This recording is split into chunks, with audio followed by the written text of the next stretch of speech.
Lea es un regalo, todos los años lo comentamos, un regalo para los lectores y para todo el equipo que funciona en el festival, y un regalo para Grecia.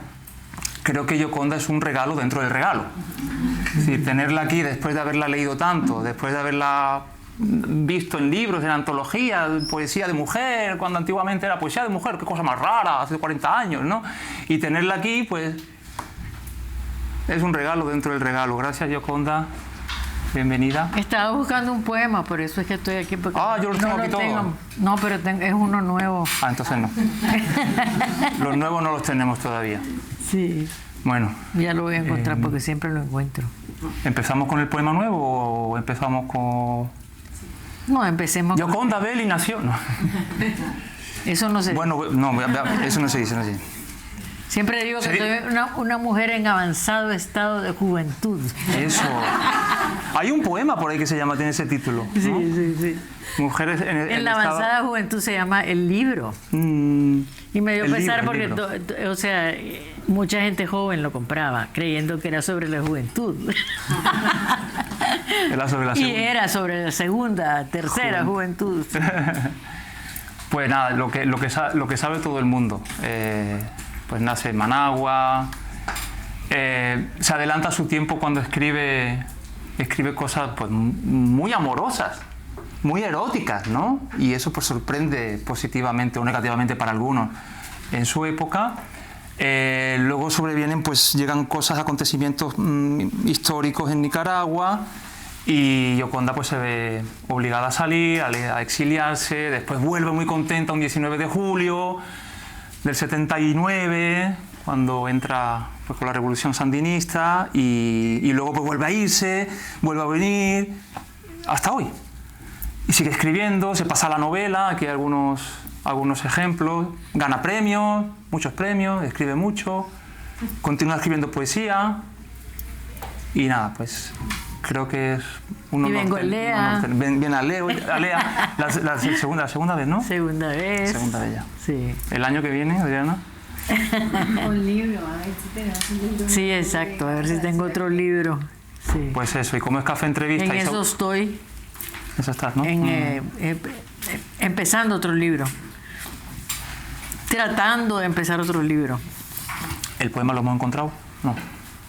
Fíjate que bueno, luego. Normalmente lo encuentro rapidísimo, pero... Y digo que como es un café entrevista y somos tantos, pues yo creo que puede ser también, se puede convertir en un diálogo, preguntar a Gioconda lo que se quiera. Vamos a leer, le he preguntado, ¿tienes ganas de leer? Y dice, ¿leer qué? Y digo, pues, ¿qué va a ser? Pues poemas. Y dice, sí, vamos. Así que pues... Ay, Dios mío. Yo sigo hablando, ¿no? Sí. ¿Y qué más? Pues los poemas eróticos de la primera etapa, y no sé si podríamos empezar por ahí, son poemas que no cambian demasiado con respecto a las últimas etapas. Es decir, la vitalidad, esa ansia de juventud, ese erotismo, ese cuerpo, ese amor por el hombre también y por la mujer. Y que luego pues, entra en diálogo con la segunda parte, donde su poesía se hace también histórica, entran acontecimientos históricos, entra su visión de Nicaragua desde el extranjero, su visión de la lucha contra Somoza y contra todo lo que significa su gobierno, su dictadura desde fuera, pero siempre teniendo en cuenta ese norte, ¿no? Teniendo muy presente el norte, que es el amor, la vida, el deseo de seguir viviendo, el deseo de seguir amando, de seguir siendo amada. ¿Ya? Bueno, es interesante, yo creo, como al poeta lo hace su circunstancia, ¿no? En cierta manera creo que todos somos producto de nuestra circunstancia, pero cómo procesamos, cómo entendemos y cómo esa circunstancia también nos construye, ¿no? Y nos hace ser quien somos, y cómo creo que hay una cosa entre aceptar quién sos y no aceptar. Y creo que el arte y la poesía se mueve en esos dos ejes, el de la aceptación y el de la no aceptación. Porque hay gran poesía que está escrita sobre la no aceptación de tu circunstancia, de quién sos. Entonces esa poesía que se revela, ¿no? contra sí misma, contra el mismo poeta. Y ese crecimiento del espíritu también, ¿no? De que cómo vas logrando aceptarte o cómo vas llegando a un punto de absoluta desesperación al no aceptarte.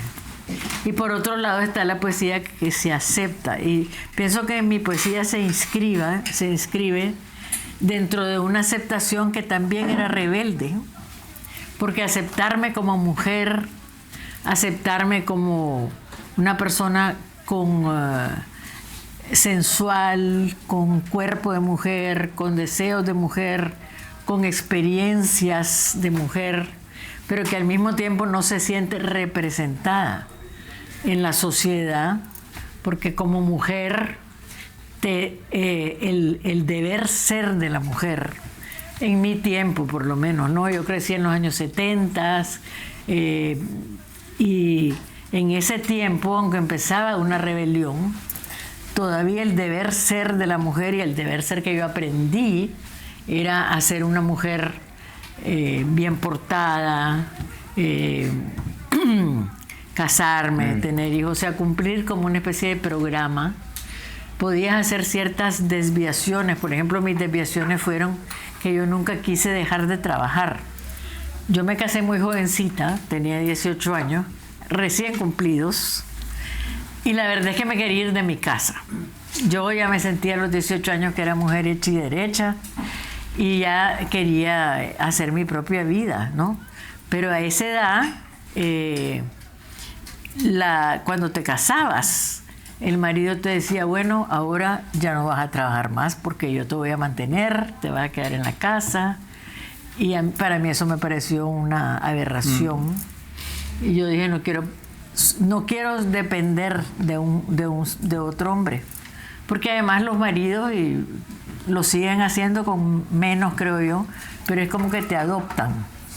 No, es como una figura paternal que se comporta con la mujer de una manera paternal.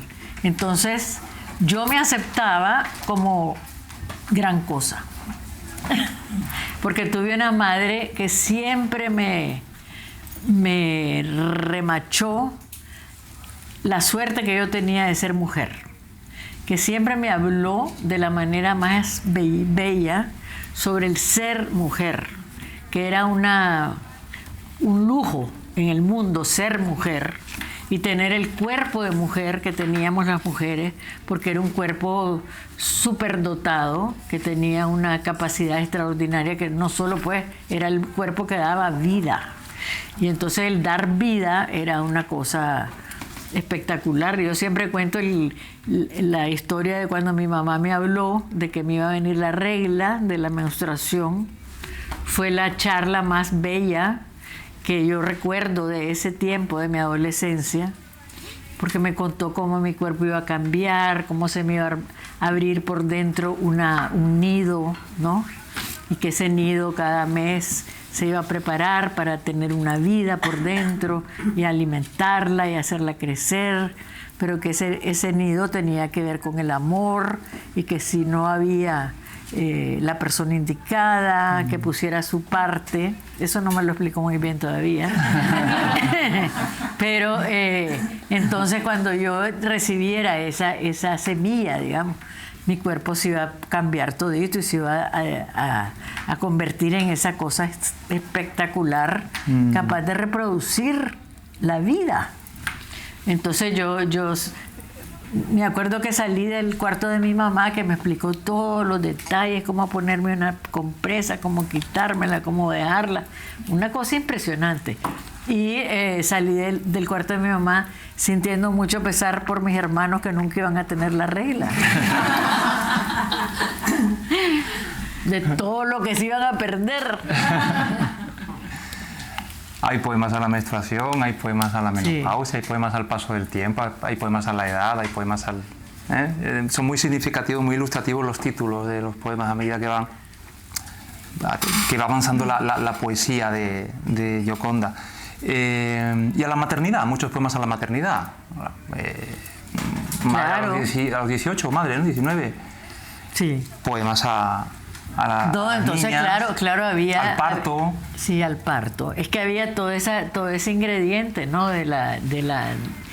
de haberme sentido tan especial por ser mujer, por tener esa capacidad de dar vida. Pero no había una maternidad, más que la maternidad como obligación. A mí lo que yo aprendí fue la maternidad como atributo, como ventaja, como calidad Como de la feminidad. Entonces, mi mamá no era una mujer abnegada, una madre abnegada. Mi mamá era una mujer que era muy intelectual, leía mucho, le encantaba el teatro, fundó el primer grupo teatral en Nicaragua, era muy inquieta, le encantaba viajar. Entonces realmente yo no tuve esa visión de la maternidad como una gran abnegación. Ella me decía, cuando vos tengas hijos, no me los traigas, por favor. Un ratito para jugar con ellos. Pero yo ya tuve mis hijos, yo ya hice lo que tenía que hacer. Ella nunca se ofreció a ser la abuela.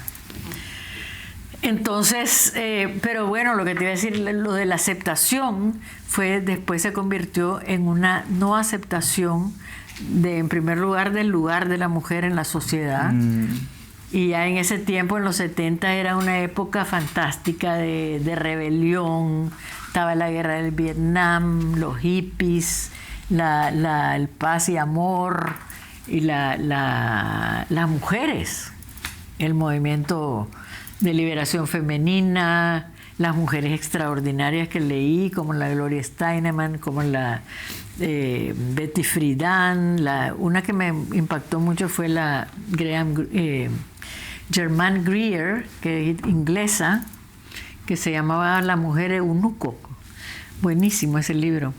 Bueno, entonces yo me formé en todo eso y además me metí en parte de mi rebelión fue seguía trabajando y me metí a trabajar. Tuve mi hija, después me volví a trabajar y ahí entré en un lugar, en una agencia de publicidad. Yo había estudiado publicidad y periodismo. Y ahí fue que me encontré también un semillero de rebelión. Mi familia era antisomocista. O sea, yo nunca fui favorable a la dictadura. Crecí viendo matar gente, en realidad, porque aparecían en el periódico. Gente que la habían matado, les daban la ley fuga en la cárcel, o que historias. Yo me acuerdo de niña, por la casa mía vivían unos muchachos que jugaban béisbol, y un día de tanto yo los veía jugar béisbol, y un día de tanto voy a la venta, le decíamos, a comprar cositas. Sí. Y voy con la niñera y entonces vemos una gran mancha roja en la pared y resulta que lo habían matado a uno de los que jugaban béisbol en la puerta de su casa. Entonces todas esas cosas te das cuenta que estás viviendo en una situación o sea, inaceptable. Y Somoza era Somoza padre. Después se muere el Somoza padre, el Somoza hijo. Se muere el hijo, otra vez otro Somoza. Entonces ya llevamos 45 años con la familia Somoza, era una dinastía. Habían pequeños momentos de descanso, pero eran títeres que ellos ponían, ¿no?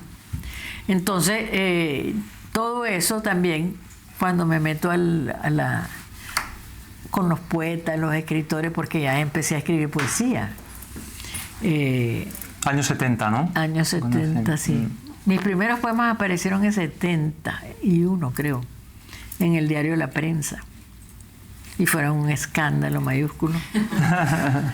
Sí, absurdo, ¿verdad? Porque realmente ninguno de mis poemas habla nada así de pornografía. Más bien es la sacralización de la sexualidad, ¿no? La belleza del cuerpo femenino, la maravilla del amor, el amor con el cuerpo, no solamente abstracto.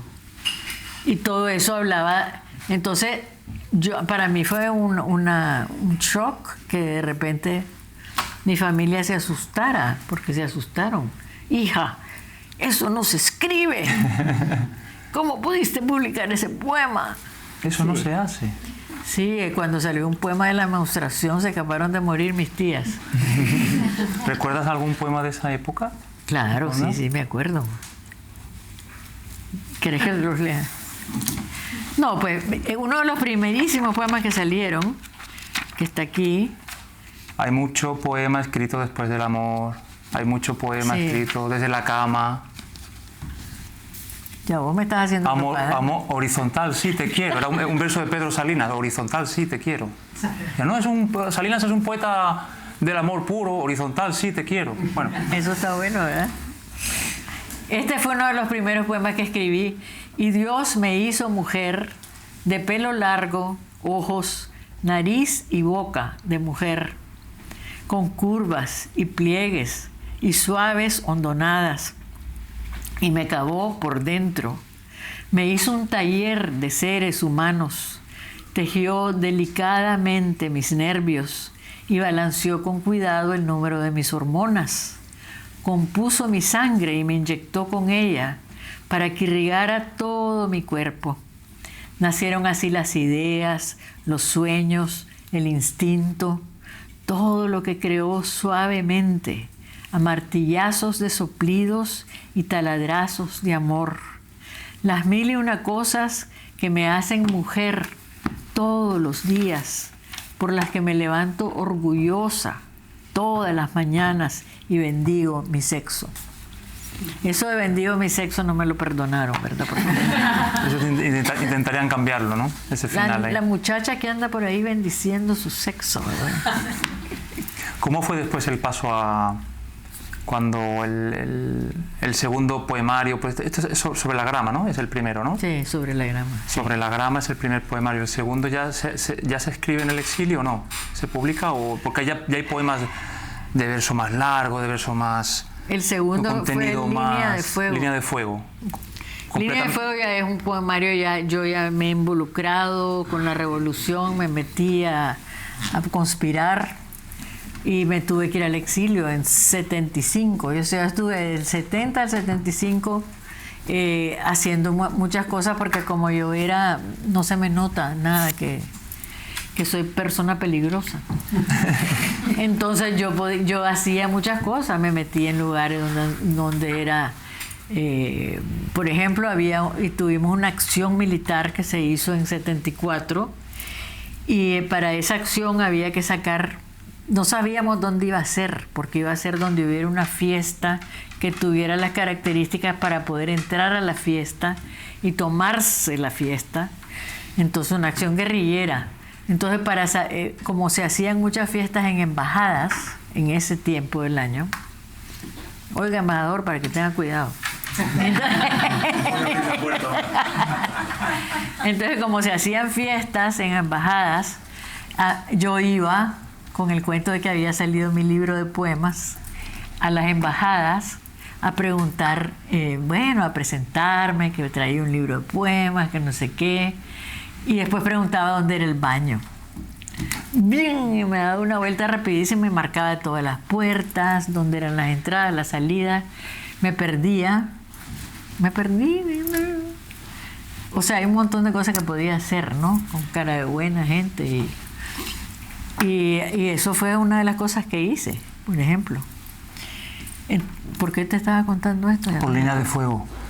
Quería leer el título, digo, esto será también amoroso, pero ya por lo del fuego, pero ya no, me di cuenta de que era otra cosa. No, entonces ya Línea de Fuego, porque ya sucedió esa acción en 74, fue exitosa, liberaron un montón de gente, salieron cosas que habían escrito para poner a la gente en autos de lo que estaba pasando en el campo en Nicaragua, donde se estaban tirando a los campesinos desde los aviones. O sea, eso no empezó en Argentina.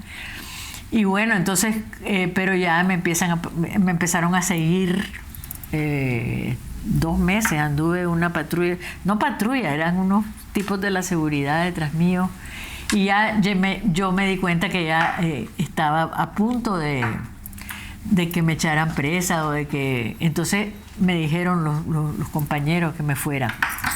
Entonces yo salí en diciembre, bueno, antes de la acción, porque cuando me dijeron, cuando esta acción suceda, una de las personas que va a salir, todos los que somos sospechosos nos van a echar presos.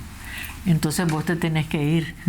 Y entonces yo me fui el 20 de diciembre de 75 a México. A México. Sí. Yo tenía 2 niñas chiquitas. Fue bien duro. Que se quedaron en Managua. Se quedaron con el papá. En Nicaragua. Sí, que no les hizo caso. No, las fue a depositar a donde mis papás. Hay muchos poemas de ese tema, ¿no? De recordar a las niñas, sí. a tus hijas desde la distancia. Claro, fue horrible. Yo tenía 25 años. Tenía una de 1 año y otra de 4 y medio. Y era Navidad, imagínense, el 20 de diciembre yo tenía mi palito de Navidad, mi arbolito de Navidad. Y me acuerdo cuando tengo que ir al aeropuerto y estoy viendo las lucecitas y no le puedes decir a nadie. Yo tuve que inventar todo un cuento frívolo de que me habían regalado un pasaje y que yo quería ir, que estaba cansada. O sea, horriblemente frívolo. Y me fui, y ya cuando ya estaba en México empezó, pues sucedió la acción y todo eso y ya no pude volver hasta que triunfó la revolución. Entonces yo me quedé en el exilio, pero en el exilio también había mucho que hacer, ¿no? Pero cuando llegué al exilio, en términos de poesía, toda la poesía que me había quedado en el pecho, porque no podía escribir, yo tenía que cumplir mi papel de buena muchacha, bien portada.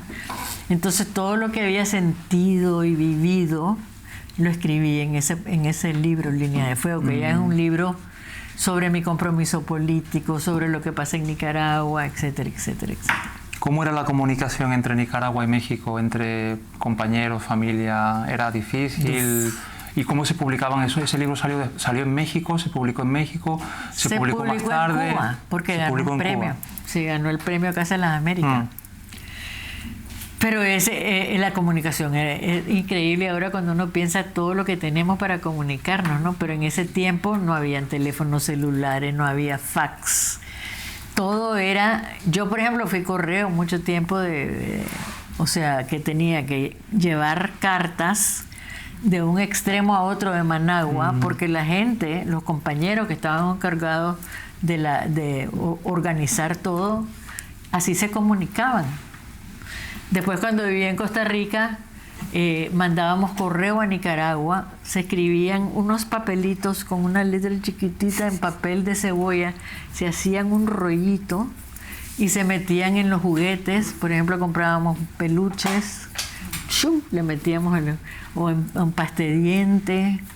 Había que buscar en juguetes, los pegabas a los juguetes y los mandabas. Era toda una operación. Claro. Sí.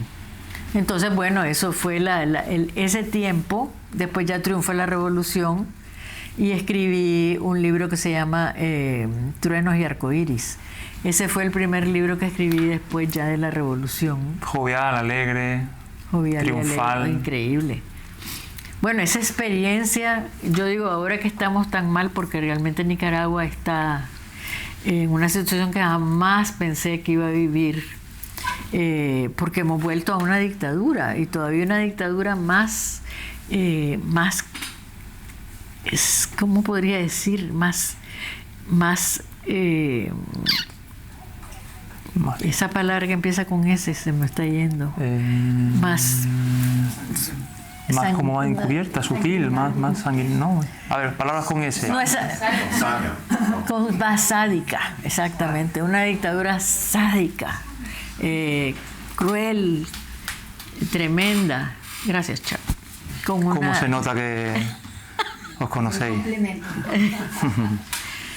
No, entonces realmente es sádica esa dictadura. O sea, por ejemplo, que nos hayan agarrado a 90 y tantas personas un día de tantos.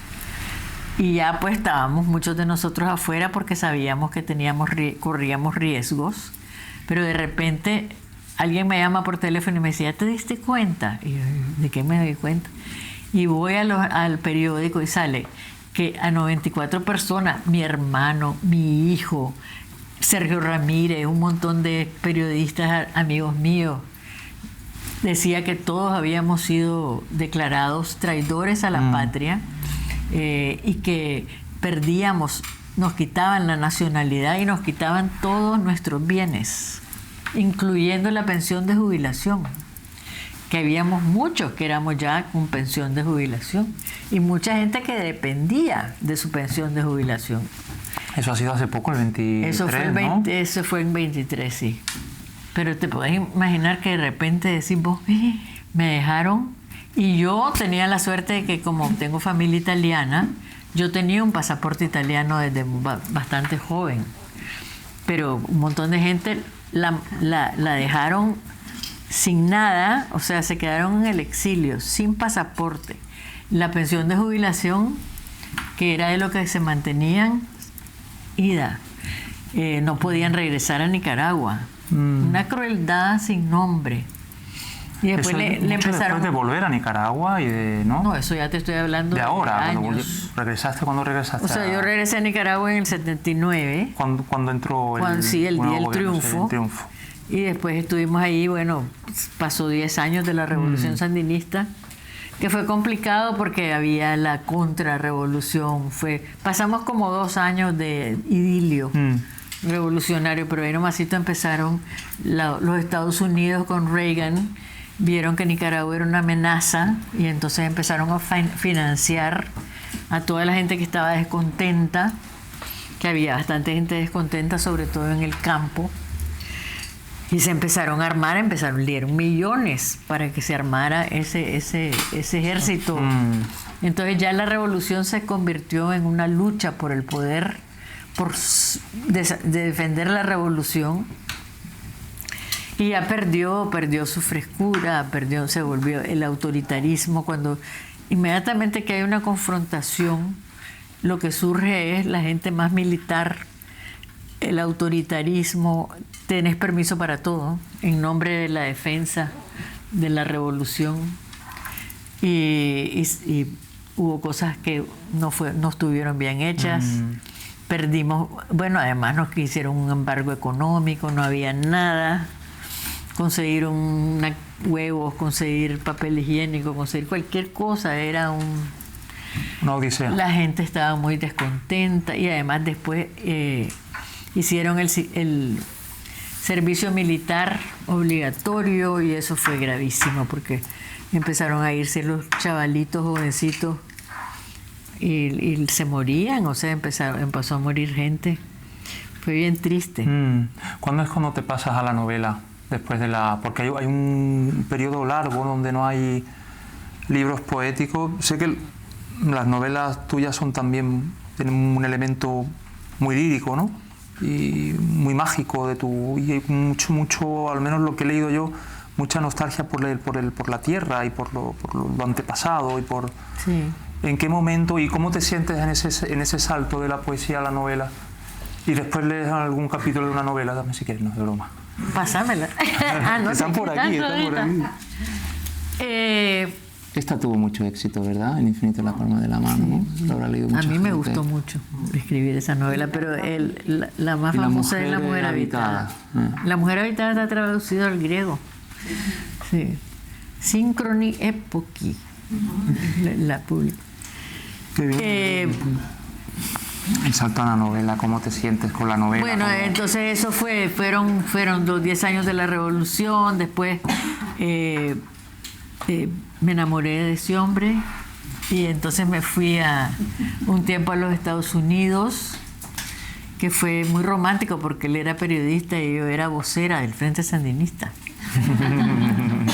Y me llegó a entrevistar y nos enredamos muchísimo porque a él lo persiguieron, a mí también.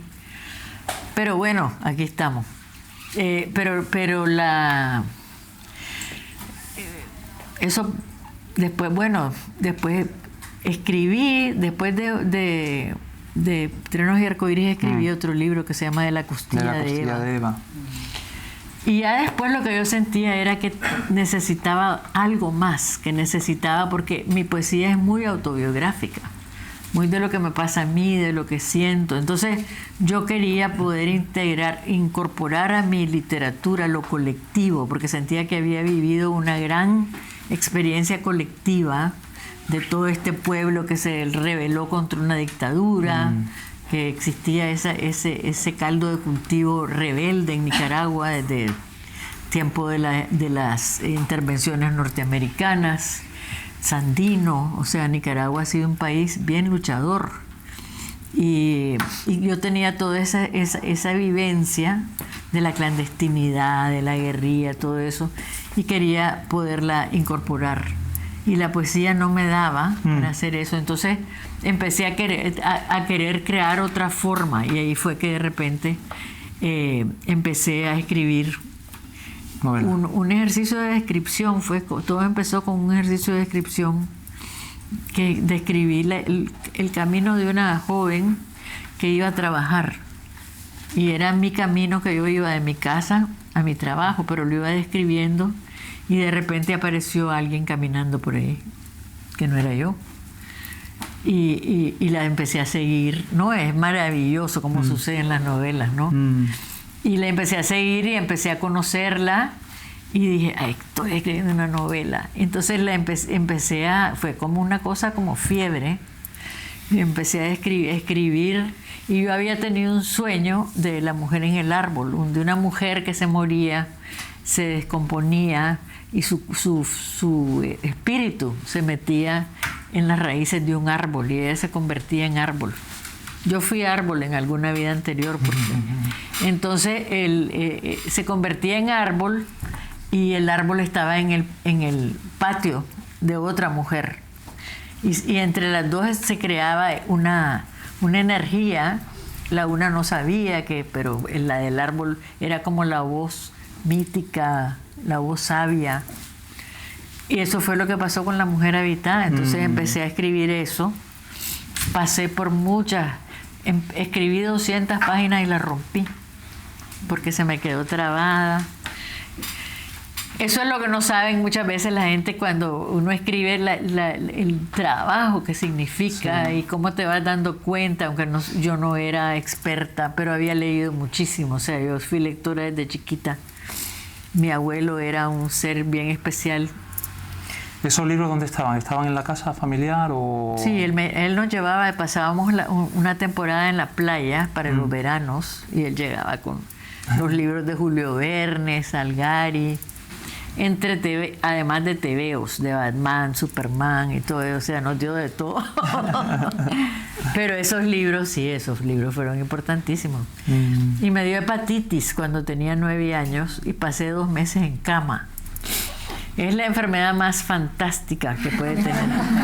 Porque me mandaban a descansar, tenía que descansar y comer mucho dulce. Entonces pasaba comiendo dulces, y mi papá me llevaba libros de todo tipo. Me leí El tesoro de la juventud, que era una enciclopedia para niños. Bueno, entonces yo de todo eso, me imagino yo, que tenía de haber leído tanto. Yo creo que cualquier escritor que quiera ser escritor tiene que haber leído o leer, porque si no... Porque uno aprende, ¿no? Aprende. Y entonces así empecé a escribir. Y la novela fue un exitazo.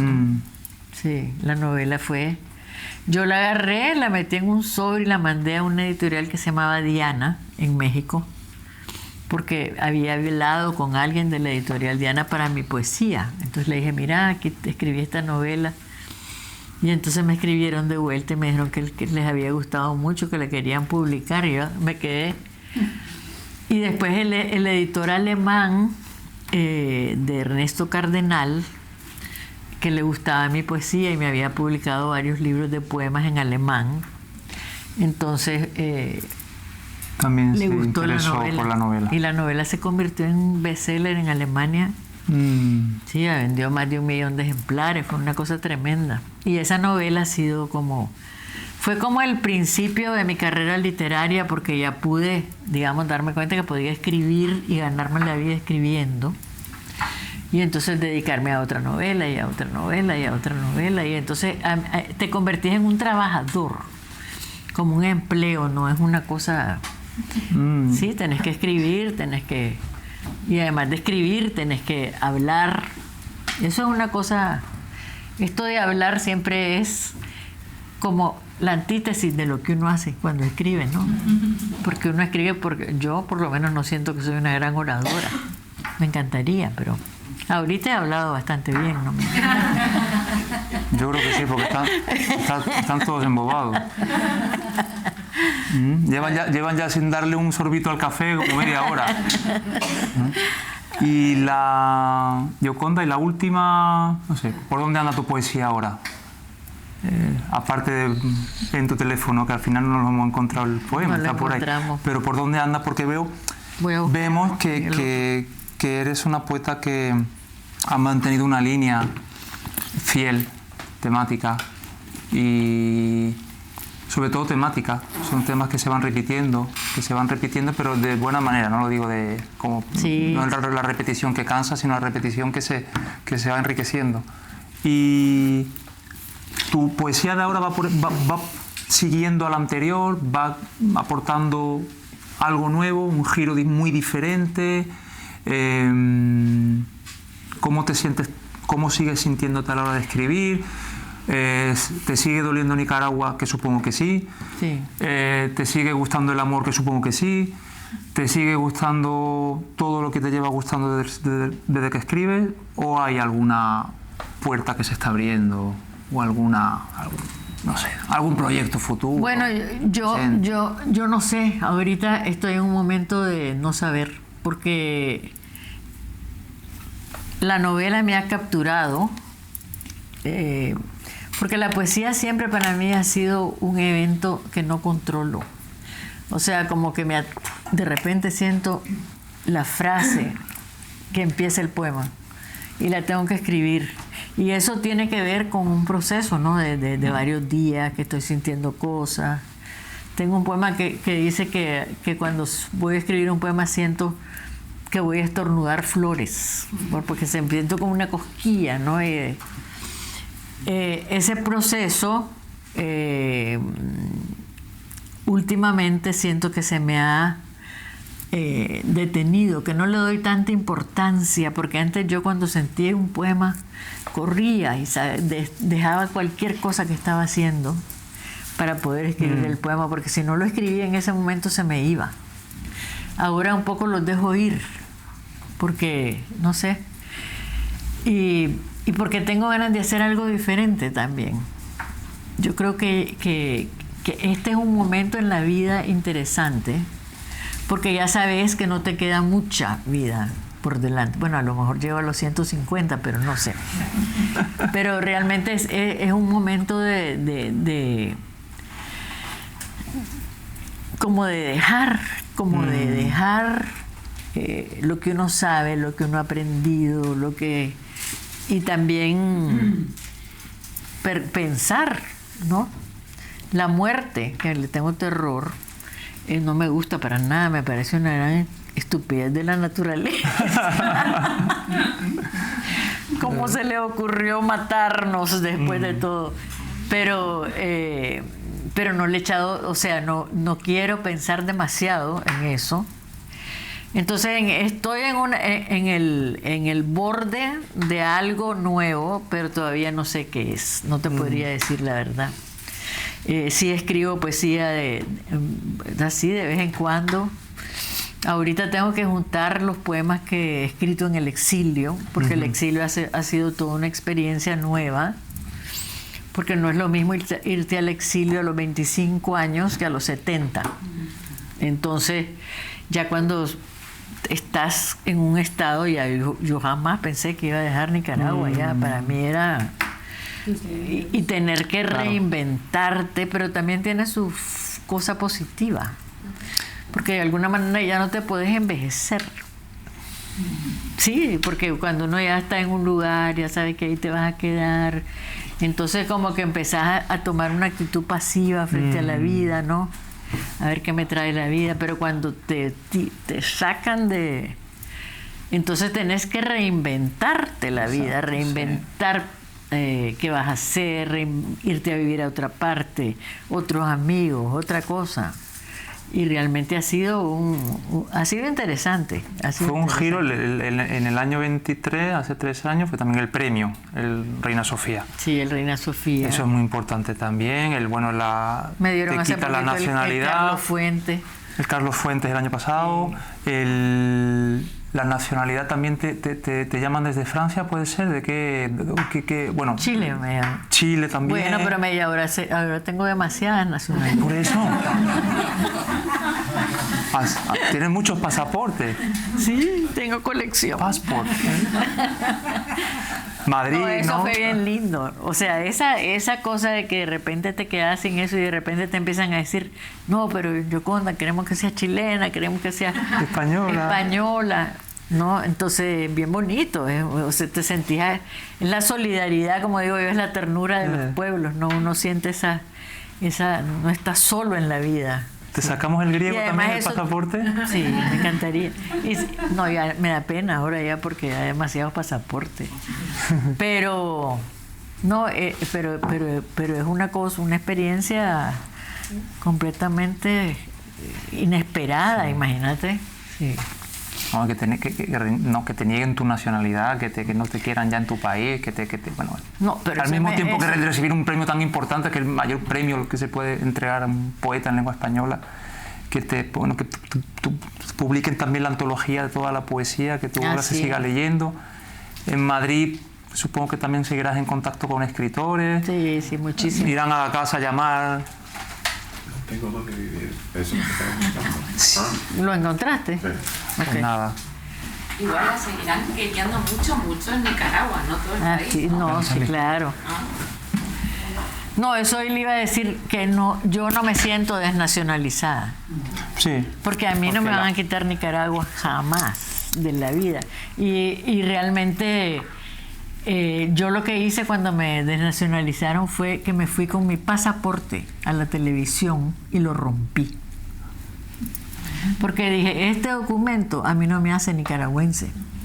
Yo soy nicaragüense con este documento o sin este documento. Y entonces realmente, y eso es lo que yo siento, ¿cómo me van a quitar mi nacionalidad? Yo voy a regresar a Nicaragua viva o muerta. Ya decías antes que eras peligrosa. No, y además... ¿Vamos a leerlo? Bueno, este es un poema que se llama Despatriada, sí, para terminar, que fue cuando me di cuenta que no tenía dónde vivir, que estábamos en el exilio y nos quitan la casa, ¿no? Entonces, no tengo dónde vivir, escogí las palabras. Allá quedan mis libros, mi casa, el jardín, sus colibríes, las palmeras enormes, las apodadas Bismarck por su aspecto imponente. No tengo dónde vivir. Escogí las palabras, hablar por los que callan, entender esas rabias que no tienen remedio. Se cerraron las puertas, dejé los muebles blancos, la terraza donde bailan volcanes a lo lejos, el lago con su piel fosforescente. Me fui con las palabras bajo el brazo. Ellas son mi delito, mi pecado. Ni Dios me haría tragármelas de nuevo. Allá quedan mis perros, Macondo y Caramelo, sus perfiles tan dulces, su amor desde las patas hasta el pelo, mi cama con el mosquitero, ese lugar donde cerrar los ojos e imaginar que el mundo cambia y obedece a mis deseos. No fue así. No fue así. Mi futuro en la boca es lo que quiero. Decir el corazón, vomitar el asco y la ranura. Queda mi ropa yerta en el ropero, mis zapatos, mis paisajes del día y de la noche, el sofá donde escribo, las ventanas. Me fui con mis palabras a la calle, las abrazo, las escojo, soy libre aunque no tenga nada.